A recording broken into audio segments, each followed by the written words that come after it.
The topic of this discussion is on nihilism and cornucopianism. Today in the world, there seems to be a great ideological dichotomy between catastrophist nihilism and techno-cornucopianism. There is a spectrum with progressivism on one side and declinism on the other side. We appear to be at a stage where there's an extreme bifurcation of expectations in the international psyche. If we are to conceptualize the prospects of human civilization as a Gaussian probability distribution, this bifurcation would be represented as two distributional humps on both limbs of the Gaussian distribution. Any prospect of a moderate and realistic progressive future has seemed to fade away, leaving people either to drift towards flights of techno-cornucopian fancy or, alternatively, gravely accept an inevitable decline of humanity to its final grave.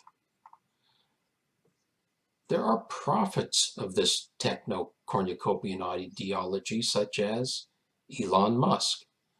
No idea of his seems to be too far-fetched from the perspective of many millions of his followers.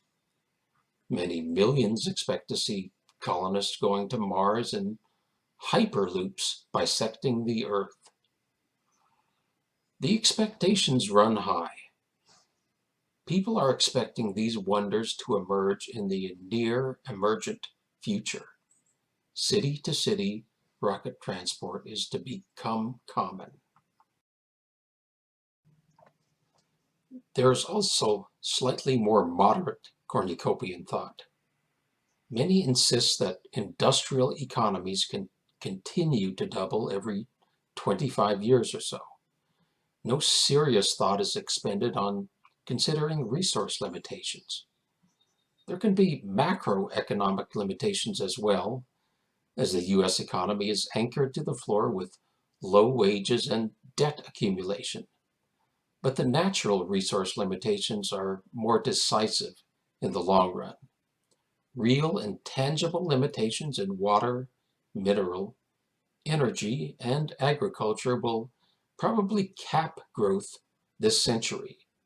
No serious quantitative analysis is sought in confirming this wishful thinking of continuous growth. An increasingly prominent ideological theme is the apocalyptomist ideological perspective. In this ideological theme, we are first warned of how climate change could cause the Earth to become uninhabitable by humans. But then we are given great cause for optimism. We are informed that if centrist politicians make some nice sounding proclamations and some of us make individual consumption decisions, then our industrial economy will be magically transformed into a sustainable system. This ideology has been recently gaining popularity. It may be the most pervasive ideological perspective in the developed world at this time. People are now expecting free, unmetered energy from infinitely abundant renewable energy.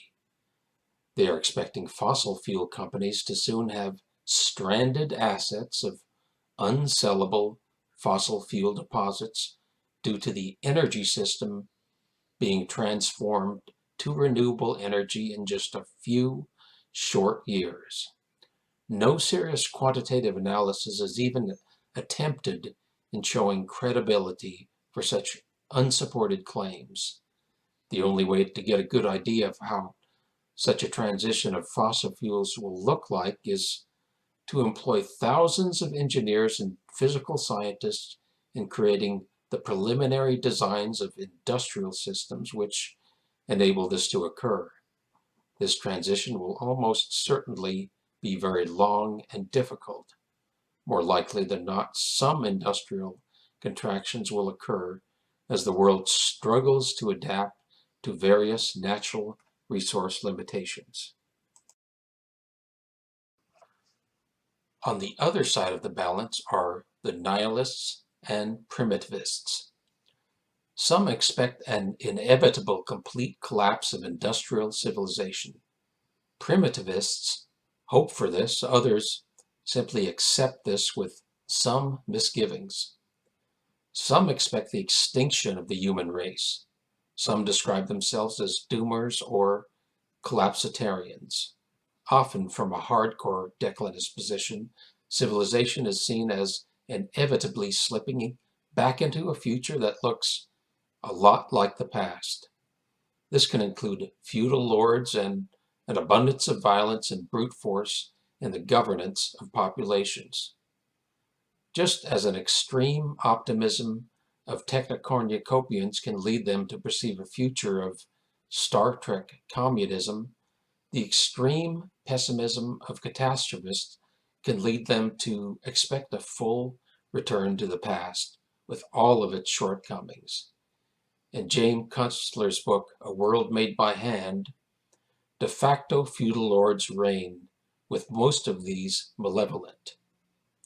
John Michael Greer describes a world where gangs of violent young men roam the countryside, extracting their brutality on those who are unfortunate enough to encounter them. The contemporary world that has emerged is one in which aspects of realistic progressive thought have been suppressed. Cooperative strategies for non-elite populations are suppressed. Forbidden are many ways in which broad proletarian cooperation is used for the good of the whole nation. A small plutocratic class maintains influence over the doctrinal system.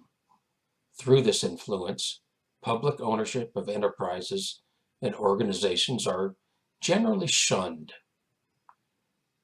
The progressive character of socialism and its thought has been suppressed in order for a pervasive ideology to reign supreme, in which people generally lack even the curiosity about alternative choices to a thoroughly corporate, plutocratic cultural environment.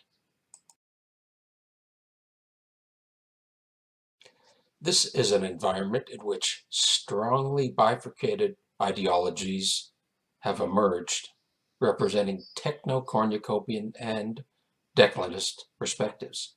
People either gravitate to visions of a promising future or, alternatively, gravitate to accepting a final defeat in their loathing of the world that currently exists. In doing so, they remain distracted from the plutocratic, oligarchic control of society. They remain attached to the yoke of ideological conformity as the plutocratic oligarchy drives them forward to a dystopian future.